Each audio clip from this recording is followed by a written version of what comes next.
بسم اللہ الرحمن الرحیم۔ محترم ناظرین کرام، السلام علیکم۔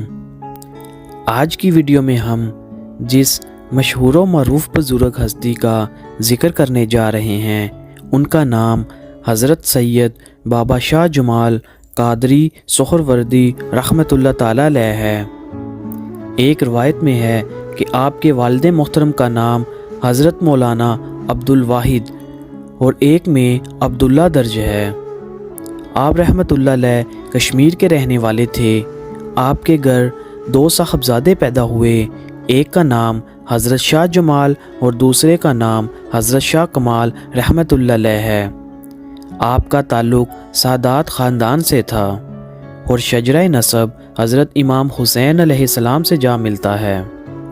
حضرت بابا شاہ جمال قادری رحمۃ اللہ علیہ کے والد محترم حاکم کشمیر سے کسی بات پر ناراض ہوئے اور وہاں سے ہجرت کر کے سیال کوٹ آ گئے اور پھر عہد اکبری میں آپ لاہور تشریف لے آئے۔ حضرت شاہ جمال قادری رحمۃ اللہ علیہ مغلیہ دور کے اکابر مشائخ میں سے تھے۔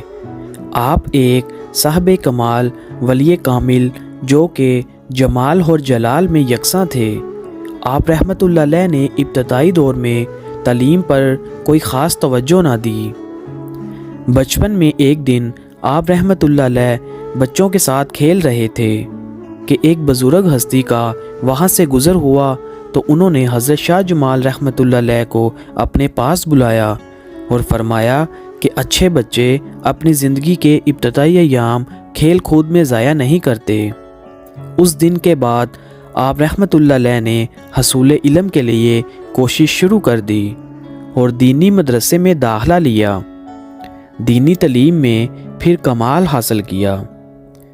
آپ رحمۃ اللہ علیہ نے حضرت شیخ ککرا بیگ رحمۃ اللہ علیہ کے دست حق پر بیعت کی اور ان کی صحبت اور نگاہ فیض سے روحانیت حاصل کی۔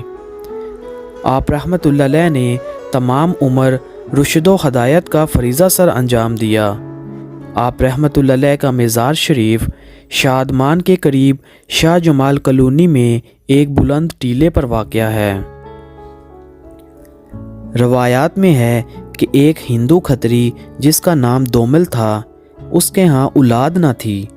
وہ اکثر دعا کی غرض سے حضرت بابا شاہ جمال رحمۃ اللہ علیہ کی خدمت میں حاضر ہوتا۔ ایک دفعہ وہ کھتری آپ رحمۃ اللہ علیہ کی خدمت میں حاضر ہوا اور چند خربوزے لے کر آیا۔ آپ نے وہ خربوزے قبول فرمائے اور 2 خربوزے اس کو واپس دے دیے اور خود نماز میں مصروف ہو گئے۔ اس نے سوچا شاید حضرت نے یہ مجھے کاٹنے کے لیے دیے ہیں۔ اس نے ایک خربوزے کو کاٹنا شروع کیا۔ اتنی دیر میں حضرت شاہ جمال رحمۃ اللہ علیہ نماز سے فارغ ہو گئے اور فرمایا کہ یہ تم نے کیا کیا ہے؟ میں نے تمہیں یہ اس لیے دیے تھے کہ تم اپنی بیوی کے ساتھ مل کر کھاؤ گے تو اللہ تعالیٰ تمہیں 2 بیٹے عطا کرے گا۔ اب تم نے ایک کو تراش لیا ہے۔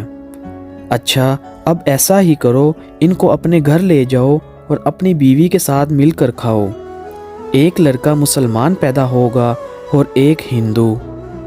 چنانچہ شیخ کے حکم کے مطابق دومل نے ویسا ہی کیا اور 9 مہینے کے بعد اللہ تعالیٰ کے حکم سے اس کے گھر 2 لڑکے پیدا ہوئے، جن میں سے ایک بچے کے پیدائشی طور پر ختنے تھے۔ دومل کھتری وہ ختنے والا بچہ لے کر شیخ کی خدمت میں حاضر ہوا۔ آپ رحمۃ اللہ علیہ نے اس بچے کو اپنا بیٹا بنا لیا اور اس کا نام فخر الدین رکھا اور تربیت فرما کر ظاہری اور باطنی دولت سے سرفراز فرمایا۔ جب وہ بچہ بڑا ہوا تو آپ رحمۃ اللہ علیہ نے اس کو محلہ جورے موری لاہور میں ایک مکان خرید کر دیا۔ فخر الدین اس مکان میں اپنے بال بچوں کے ساتھ خوش تھا۔ ایک دن حضرت شاہ جمال رحمۃ اللہ علیہ اس کے گھر کے باہر تشریف لائے اور فرمایا کہ فخر الدین اپنے بیوی بچوں کو لے کر باہر آ جاؤ۔ جس وقت وہ مکان سے باہر آئے مکان گر گیا تو حضرت شاہ جمال رحمۃ اللہ علیہ نے شکر ادا کیا۔ دمدمہ کے واقعہ کو کنیا لال نے